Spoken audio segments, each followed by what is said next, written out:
I'm about to turn 18 in a few months and things have taken a surprising turn at home. Let me set the stage for you. I live in a house that belonged to my biological dad. He passed away when I was only 6 years old. Now, my dad and my mom weren't married, but when he died, he left the house to me, so my mom and I have been living here ever since. A couple of years after my dad passed, my mom started dating again, and that's when my stepdad came into the picture. They got married and he moved in with us. It seemed like everything was going okay until recently. You see, for the longest time my stepdad was under the impression that the house belonged to my mom. No biggie, right? Except, this misunderstanding led to a pretty awkward conversation just the other day. As my 18th birthday approaches, my stepdad sat me down for a serious talk. He casually mentioned that once I'm 18, I should start paying rent if I wanted to continue living here. It was a bit of a shock. I mean, paying rent in my own house? That sounded weird.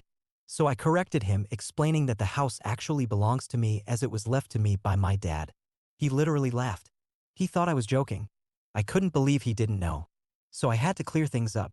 I talked to my mom about it and she confirmed she had never actually told him that the house was mine. When he finally realized I was serious, the atmosphere changed. He was clearly embarrassed but tried to justify his initial request by saying he thought my mom owned the house. The next day, things felt a bit tense at breakfast. I decided to address the elephant in the room. I told them both that since the house was indeed mine, the fair thing would be for them to start paying rent if they planned to stay after I turned 18. I wanted to turn the tables and see how he'd react given his previous stance on my independence. My stepdad was taken aback. He argued that this was unfair and a sudden change to drop on them without warning. He said it was harsh and that you don't treat family like that. It was ironic considering he had no problem dropping the rent bomb on me just the day before. He tried to defend his point by saying that his initial idea was meant to help me learn financial responsibility and prepare for adult life.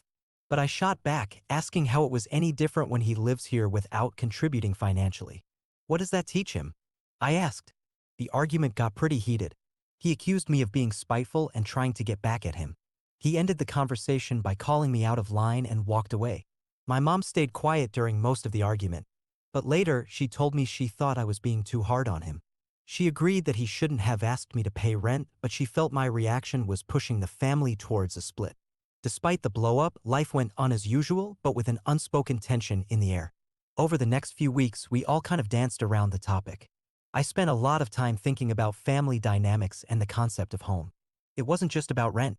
It was about respect and understanding, about acknowledging each other's positions and feelings.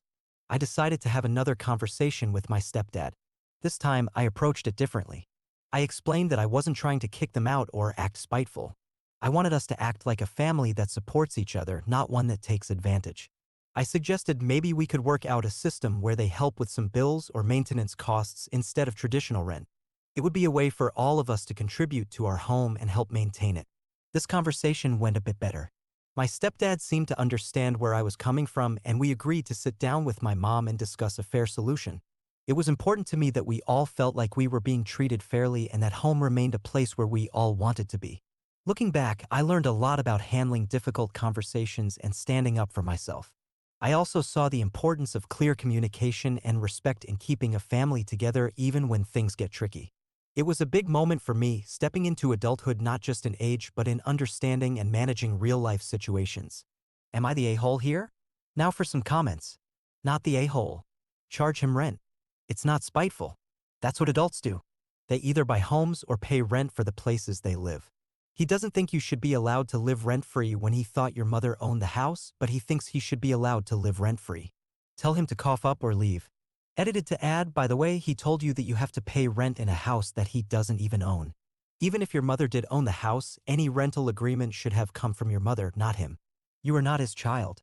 He has no business parenting you, even if he had the best of intentions. And when he tells you he was only doing it to prepare you for life and adult responsibilities, I call BS. If that's the way he truly felt, then he would have gone through your mother since she's related to you and he thought it was her house. It wouldn't surprise me to learn that he was hoping that you'd pay him rent, lining his pockets with free money, collecting rent on a house that isn't even his. It's unfair because it's a sudden change. Gee, it was perfectly fine when the sudden change was happening to you. Not the a-hole. He needs to act like an adult and pay his own way in life, get a rental contract, and make them sign it or start the eviction process. You know that he would 100% make you pay up or get out. Not the a-hole. Oh, when the shoe is on the other foot. Your stepdad is all about taking care of family. Why wouldn't your mom tell him? At some point, you would want to either have this as your home, or selling it, or renting it out for income. Did she really believe that she and him would just continue to live there forever? I would stand firm and draw up a lease that would begin in 30 days. This is your house. And honestly, I don't believe that your mom had any intention of ever letting this be your home now that he knows it's yours. He sounds like he would try to push you around. He didn't even tell your mom he was asking you for rent. Story 2. A few years ago, my family faced one of the toughest times we could imagine as we lost our father to cancer. Before he married our mom, Dad had a life filled with incredible adventures. He was part of the crew for some famous rock bands known for their big hair and loud music. During his early 20s, he lived life on the road, traveling from city to city with these bands, and he had his share of wild experiences. Dad often told us stories from those days, filled with concerts, late-night parties, and endless travels. He had a sense of humor about it all, frequently making jokes about how chaotic his life was back then. Sometimes he'd laugh and say he wouldn't be shocked if we had a half-brother or half-sister out there somewhere. According to him, there were many things from those days that he simply couldn't remember. But beneath his laughter, there was a hint of worry. It seemed like the idea that he might have another child out there, whom he never met or helped raise, actually bothered him a lot more than he let on. Seeing this hidden concern, my siblings and I decided to do something about it. We thought that taking a DNA test might shed light on any unknown aspects of our dad's past. We didn't expect much, maybe discovering some distant relatives at most. For years, that's exactly what happened, nothing beyond a few distant cousins. However, everything changed dramatically when Dad's health took a turn for the worse and he had to enter hospice care. Around 6 months before he passed away, we received a notification from the DNA testing service.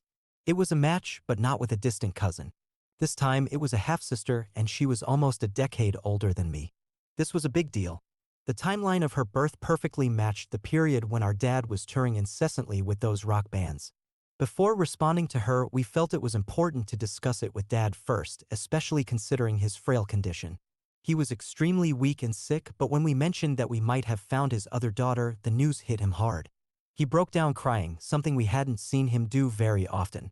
Through his tears, he told us that this was exactly what he had always feared the most. Having a child out there that he hadn't been there for, that he hadn't supported, he expressed a strong desire to talk to her as soon as he could. He wanted to make up for lost time, at least in whatever way he was capable of in the days he had left. When we connected with our newly discovered half-sister, things quickly took a turn for the worse. After sharing our dad's number and explaining his serious health condition as well as the fact that he was unaware of her existence until recently, her response was far from understanding. Instead, she began to bombard him with phone calls often filled with anger and accusations. She would scream questions at him, asking why he left her and her mother, why he never searched for her, and calling him irresponsible. We stood by, feeling helpless as we listened to these painful exchanges. We even urged him to hang up, but he refused. He believed that listening to her, absorbing her pain and anger, was the last thing he could offer her in his final days. After our dad passed away, the tension escalated. When we informed her of his death, her immediate reaction was to inquire about her inheritance. I was taken aback by her bluntness. His medical bills had depleted nearly all his savings, and after paying for his funeral, we were left with just $1,000. I explained to her that there was hardly anything left, and what little was left was meant to be split among my siblings and me. I also expressed to her how deeply hurt I was by the way she treated our father during his last days. I told her I couldn't forgive her for adding stress to his final moments, and I pointed out that it wasn't entirely his fault she grew up without him. Her mother also played a role in the situation. My mom and sisters think I'm being too harsh. They say I should try to understand how she feels about growing up without a father and suggest that I should just give her the remaining money, considering it isn't a large sum and her life hasn't been easy. However, despite their arguments, I find myself unable to move past her actions. Our dad appointed me to manage his estate, and I feel a strong responsibility to honor his last days, which were overshadowed by turmoil and regret due to those distressing calls. It's a tough position to be in, balancing fairness, grief, and unresolved family tensions. Now for some comments, not the a-hole. The fact that the first concern she had when he passed was money. He didn't know of her existence, and I won't say he's not to blame, but it's something her mother could have, I don't know, mentioned to him years ago. She directed all of her anger and frustration to the wrong person, and honestly, empathy after that. Sorry for your loss, and please stick with your gut on this. Not the a-hole. Not your responsibility. She's rude. Has no empathy. He clearly had worry for this. He had regret. I'd say if she had some compassion, showed some sort of love or understanding, and didn't demand money from a dead man she doesn't know at all, then there could be some type of care for her. Sorta. Not really. Not the a-hole. I mean, if your father had wanted her to have something, he would have added her to the estate. He was talking to her, so it sounds like he was of sound mind if he had wanted to. Don't give her any money. Stop taking her calls. It doesn't sound like she wants to get to know you anyway. I get it. She's angry. But that's not your burden to bear. Story 3. So, I'm a 40-year-old mom with a wonderful 15-year-old daughter named Amy. I've been raising her on my own for the most part. A few years back I shared with everyone that I'm gay, and just last year I married Jenna, who's 42. Jenna brought a new addition to our family, her daughter Nora, who's 13. We've all been living together under one roof, and I have full custody of Amy. It was a bit of an adjustment at first for Amy to get used to the idea of having another mom around, but now they're doing great together. Our household became even more lively because Amy and Nora's birthdays are super close to each other, only separated by a couple of days. Considering that, and knowing that Nora has been a bit shy and has had some trouble making friends since she moved in with us, we thought it'd be a fantastic idea to throw a joint birthday party for them. It seemed like the perfect way to help Nora feel more integrated and celebrated in our new family setup. Because most of my relatives live abroad, they tend to send gifts ahead of time. This year, they sent a big bag full of gifts about a week before the party. There were at least 20 gifts in there, all wrapped up and ready to make the birthday girl smile. The party itself was a hit. Lots of fun, laughter, and cake. After the guests left and it was just our little family, Jenna started to hand out the gifts. She pulled out gift after gift from the bag, and we noticed they were all for Amy. After about 12 gifts, I started to feel a bit uneasy. We reached into the bag again and found that there was only one left, and it was for Nora. Nora, trying to stay upbeat, opened her gift from my parents. It was a $1.15 tumbler from Walmart. You could see her trying to hide her disappointment. It wasn't about the price, but the thought behind it.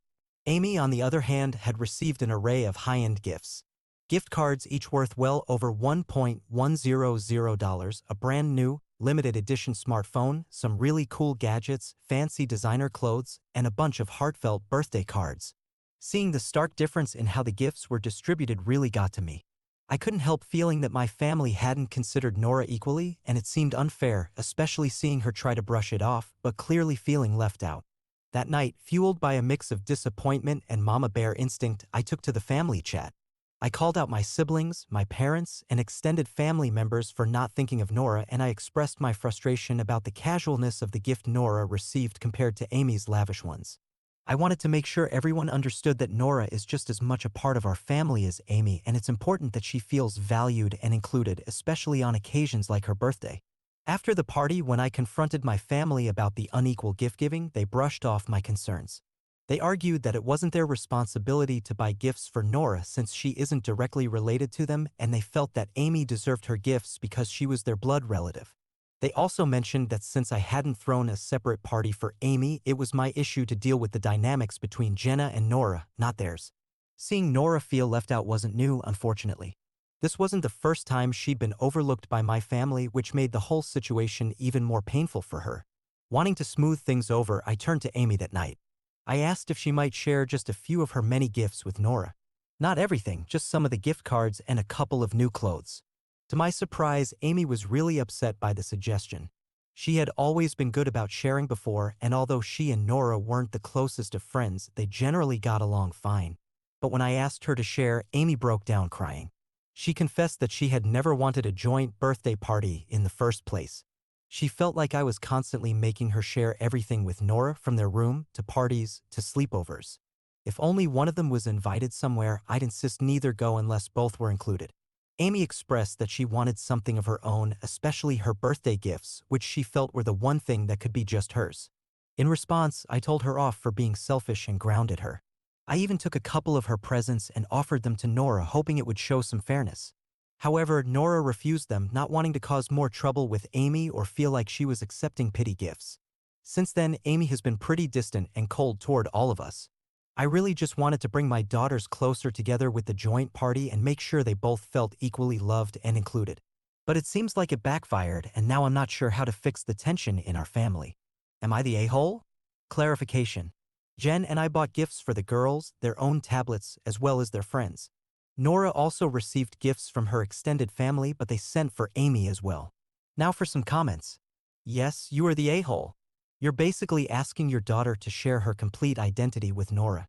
Her room, her stuff, her family, her friends, her birthday party, the parties. She goes to sleepovers. Is there anything really hers? This can't be good for her development. She needs to be her own person. Story 4. So, my husband Finn. We're a couple and we have very different salaries right now.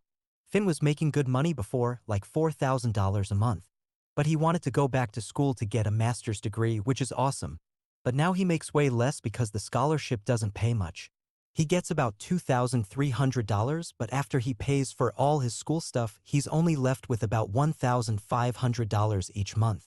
Now I make more money, about $7,000 a month, so I pretty much take care of 90% of our expenses. We keep all our money together in joint accounts, and I'm all for supporting him while he gets his master's because I think it's super important for his future. So, Finn's childhood buddy, Marcus, was getting married. Finn was not just a guest. He was the best man, which is a big deal. He had to organize the bachelor party before the wedding. Even though all the friends who were supposed to help promised to chip in for the party costs, many didn't actually pay up. They just ignored Finn's messages about the money, leaving him to foot most of the bill, which ended up being around $2,000. Finn came to me a bit stressed and asked if I could cover the bachelor party expenses. Since I had some money set aside, I agreed to help him out. I also gave him $1,500 in cash to keep on hand for any emergency situations, just a little extra backup. Cut to the wedding day. There's this tradition at some weddings where they cut the groom's tie and go around to the guests asking for money, kind of like a fun way to collect a wedding gift on the spot. When it was time for Finn and Marcus to come to our table, Finn decided to use the $1,500 emergency cash I gave him. He thought it would be a cool move to show his support by putting all that cash on Marcus's tie. Everyone was cheering and it seemed like a fun moment, but inside I was really not happy. That money was meant for actual emergencies, not just as a showy gift at a party. It felt like the money we really needed to keep just in case was used up in a way that wasn't planned. After Finn used the emergency cash at the wedding, things got a bit tense between us. He came back to our table about half an hour later, and I immediately told him that the $1,500 I gave him was meant for real emergencies, not for showing off in front of a crowd. He argued that since the money was from our joint funds, he also had the right to decide how to use it, especially if it was to help a friend like Marcus. I tried to explain that while our shared expenses and emergency funds are indeed for both of us, using that money just to look good in front of others felt wrong to me. I told him that in situations like that, the money felt more like it was mine and I wanted it back. I reminded him that we had already covered the bachelor party costs, which was more than enough financial support for the wedding. We ended up arguing and the rest of the week was pretty rough between us. I was firm about wanting the $1,500 back, even though Finn felt like I was being unfair or manipulative, especially since I financially support his studies and he relies on me a lot right now. I knew asking for the money back might seem petty since he doesn't have much to spare, but it was important to me that we use our emergency funds only for real emergencies or at least discuss such big spending decisions together first. Am I the a-hole? Now for some comments. Minimum wage here, $1,200? I think asking for him to take it back is a bit much. However, I do think he should make it up somehow. Can he sell some belongings or get a part-time job, not the a-hole? Because your husband is behaving immaturely. He needs to accept that your joint financial situation is not great right now, and you being all right with shouldering more expenses now for long-term joint gain is not a license for him to spend on his buddies like he's still bringing in a good paycheck in the meantime. Stop giving him so much for emergencies. I have a feeling the problem with your husband goes far beyond this.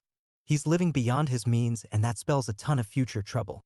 If you do not separate your finances now, not the a-hole, but you might want to cut your losses or speak to the groom himself and explain the situation, even if you didn't intend for that money to be spent that way. Asking for a wedding gift back is in bad taste. If you really have to have it back, go to the guy himself. If they're a decent person, they'll understand. Story 5. I'm the owner of a business where 15 people work. I prefer not to share what kind of business it is, but despite some tough times, it's doing pretty well. I have 3 kids, 24, 22, and 21 years old from my first marriage. I also have a stepson named Josh, who is 18 years old. When I mention stepson, I just mean that Josh is my wife's son from before I met her. But to me, he's just like my own son. Back when my first 3 kids were younger, I had a rule. If they ever wanted to work at my business, I would set up a real job interview for them. They didn't know that I planned to hire them regardless of how the interview went. I wanted them to have the experience of a job interview because it's good practice. They'd learn what it's like and feel more prepared for the future in case they wanted to try different careers. 2 of my kids like the idea and still work with me today. 8 years ago, I met the woman who would become my current wife. She introduced me to her son Josh about a year after we met. Before she let me meet Josh, she was really clear about wanting to know what role he'd have in my life. I promised her that I would treat him just like my own child. We got married a year later, and from that day, Josh started calling me Dad. He's never known his biological father who left because he didn't want children.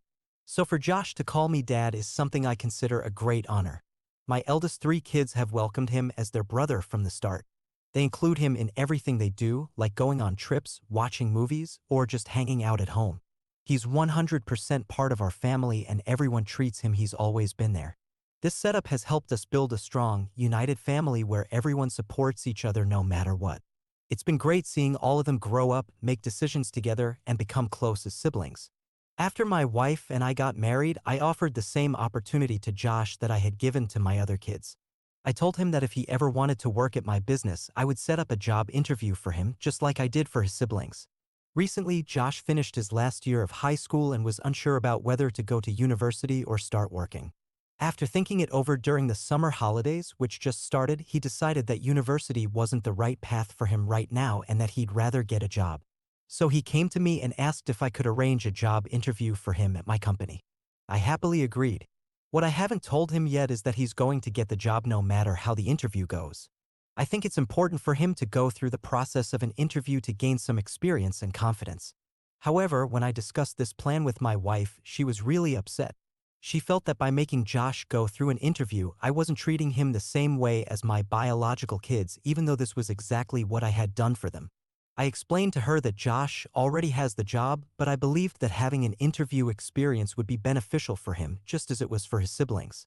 My wife thinks that since Josh is the youngest, maybe it would be fairer to just give him the job without an interview, especially since he's shown interest and initiative by asking for it. She's been quite unhappy with me for the past couple of days because of this disagreement. I'm trying to balance being fair to all my children while also preparing them for the real world, and it's tricky when you're blending a family with different expectations and perspectives. I hope we can resolve this soon, as it's important for all of us to be on the same page and support each other. Now for some comments, not the a-hole. You are being extremely reasonable. It's honestly a bit alarming that she would have that reaction and say that you don't treat him like your son despite 8 years of doing just that over a job interview. He isn't bothered by it. You've done it for all your kids. Maybe she has something else bothering her because it is hard to justify her response here. Not the a-hole. You are quite literally treating your stepson the way you treated your biological children, and being the youngest doesn't entitle him to special privileges. I genuinely don't see why your wife is upset. Not the a-hole at all. He is being given a job and you're helping him get some real-life experience. He's getting the exact same treatment that your other kids received. Your wife's behavior is just plain weird here.